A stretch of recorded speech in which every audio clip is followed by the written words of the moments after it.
going to have a look at the security module. So I'm just going to log in as administrator and go over to the security icon up in the top right.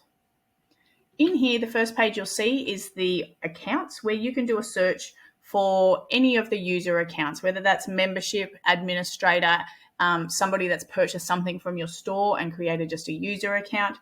So you can do a search in here for a particular person if you need to, so searching via name, or you can leave the search accounts field blank and just search for any, and it'll give you a list of everybody with access to your site.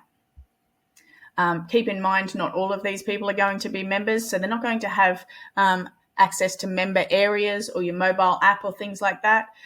Different people can have access just because they for an event or registered for purchased something through the store and so on. The different list here, we can click on the name and we can see their pop-up information. So this is all just the basic information. We can see their membership. So this person doesn't have a membership.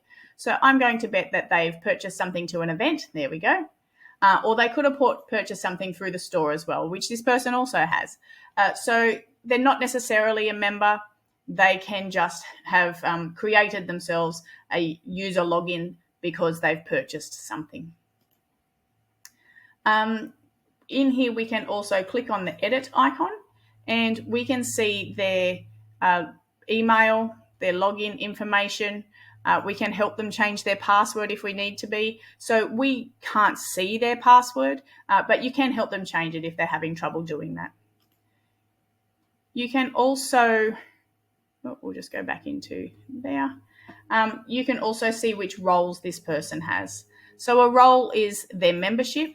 It can also be if you've created a committee role, for example, with different administrator privileges, then it can also be seen in here. As administrator, I can also add them to a role. So I can say that this person should have membership coordinator administrator access, and it will give them that permission in the back end of the website. So now when they log in, they will have admin access. Okay, we'll have a look at roles. So in here, we'll have a look at the list of roles that we've got here. In here, this gives us a list of all of the roles that we have created.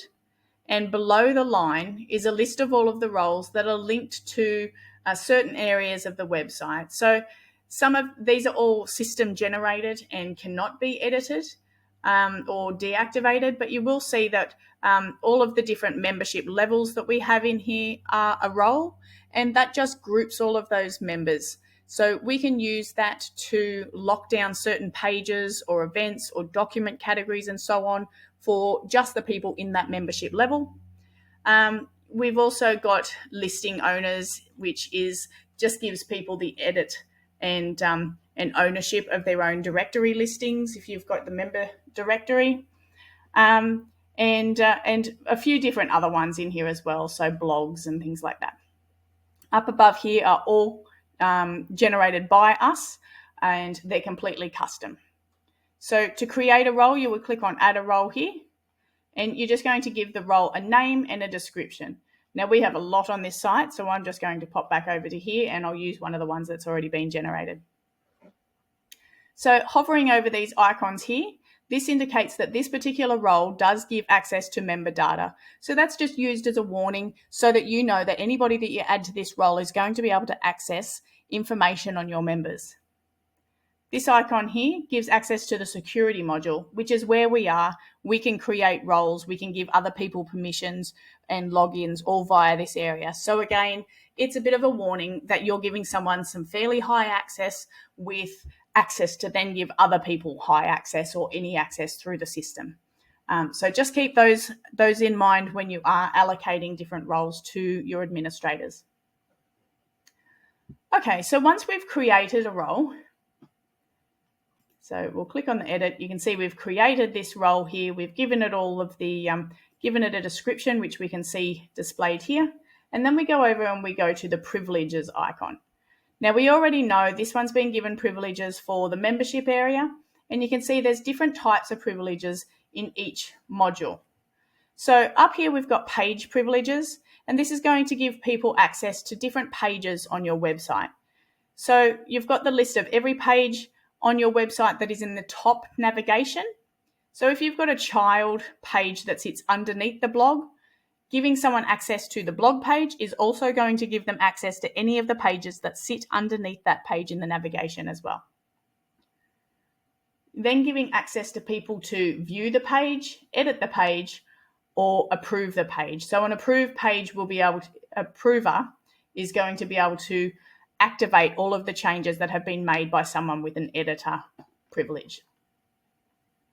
In the module privileges, you've got a list of all of the modules that are available on your website, which you can give to different administrators.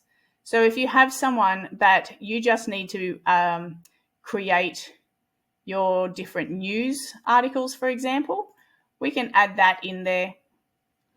And we can say that they can be an item approver, which means they can create it, they can edit it, and then they can set it live. Or we can say that they should just be a contributor, which means they'll only be able to create and edit their own items, so only ones that they've made. An item editor will only be able to edit the content that's already in there, so someone else has to create it first. So you've got those few different options there. You can see that different modules have different types of options in here, and this little blurb here gives you a bit of information on how to do that. Okay. Once you've created a role and given it privileges, you can then add the users to the roles. So in the list of accounts here, you can add all of the user accounts that should have this type of access in this membership area. So again, we've got a warning up here that's saying anyone you give access to in this area has membership access. So they'll be able to see the data. So it is just a warning. But just so that you're aware that you're giving people access to your members' information. You would just grab the person that you need to access these permissions and click on the add, and that adds them into this here. So when they log in, they will now be able to have all of those permissions that we set in here, which was membership, news, events, and the chat. So they'll no longer see the the membership area the same. It's not quite as pretty for an administrator. They will see it like this, but they'll only see in the drop downs just the modules that they have access to. Okay, in your reports, the login report is an important one to keep an eye on, especially if you've just launched your membership. So if you're just launching out to your members and saying, this is our new website, this is how you can log in, set your password and so on, then it's a good idea to keep an eye on this. Just to make sure that your members are successfully logging in and resetting their password and so on. So we've got the summary report here, which we can just see how many times these people have logged in during these date ranges. It would have a Y in here if they were using the app. So if we just make that a little bit longer, we should be able to see somebody with app login. Okay, so we can see that these ones here are from the app. And we can go and have a look at the detailed one as well, which is probably the one you want to look at when you launched your website to your members, so that you can see people are successfully logging in, they're successfully resetting their password, and you will be able to see also if there's been a login failure, which can't see one here at the moment. So a login failure will show in here. It'll tell you what username they've attempted to log in with. Oh, there we go. That one doesn't though, because that's been from one of our internal ones. So it will tell you what username's being used, what their username should be, and if they do continuously log in unsuccessfully, so wrong username, wrong password, it is going to lock them out eventually. So you'll see in here user locked. So you'll be able to contact that member and help them out to log in successfully to your system. So it's an important one to keep an eye on. Your system report here just gives some accountability, I suppose, to your different administrators. So anyone with the membership access, any site administrators and so on, it's just going to log who's changed what and when, and also who is exporting out membership reports. So you can see here we've exported 5 entries from tickets and so on. So it just gives some accountability so that you can see which of your administrators are making what changes to the system. In your settings tab here, so you do have a few different options for login for your members and for your administrators. So you can force 2-factor authentication on just admin or just your members. Easy login will already be turned on for you, and that just gives the option to have a one-time passcode sent through to your members' email rather than them having to remember their password. And the email address here is who's going to be notified if somebody ends up locked out of the system. Then you'll be able to be notified so that you can make it your way in here to help rectify that for your members. In the accounts tab up here, which we kind of skipped a few bits and pieces in here, the accounts list here is where we saw the list of all the different accounts and filters. If you've got somebody that just needs a login account, they don't need any type of membership. So for example, if you've got a webmaster that just needs to come in and have access to a particular role that you're going to create, the add account icon here can just give the user a login rather than any type of membership. So you're just creating the credentials for their login account. And down the bottom here, you can click save. You can see there's only a few required fields in there to create that login account. You can import accounts. So if you've got multiple that you need to move into a particular role, then you'll see you've got all of the different roles in here. You can select the show here so that you can see just how you need to format your CSV to import all of your accounts. Keep in mind this is not importing your members. You'll do that directly into the membership module. This is just for people that just need a login account. You can export all of the accounts. So that's going to take a little while on me, so I probably shouldn't. There we go. So again, you would select what type of role you need to export them out from. You can search for particular members to export, and whether you only want the login accounts or all accounts, which can be inactive and so on as well. And editing in the account form. So you will have noticed when you've been creating your membership form, and also if you have gone into any of your members' details, how they have an account tab and also a membership tab. So this here is the account form. By default, they have to have a first name. It is required. They have to have a last name, username, and email address. So they are all required fields. So you can see we don't have the settings in there. We can make them read-only so that they can't be updated once they've been generated to start with. So you can't have users just changing their name. And then you've got all of these other fields that you have the ability to configure whether they're enabled, so turned on and available for your members to complete, if they're required, and if they're read-only, which, as I said, is only going to allow them to create that and then never change it. So you've got your few different ones all in here.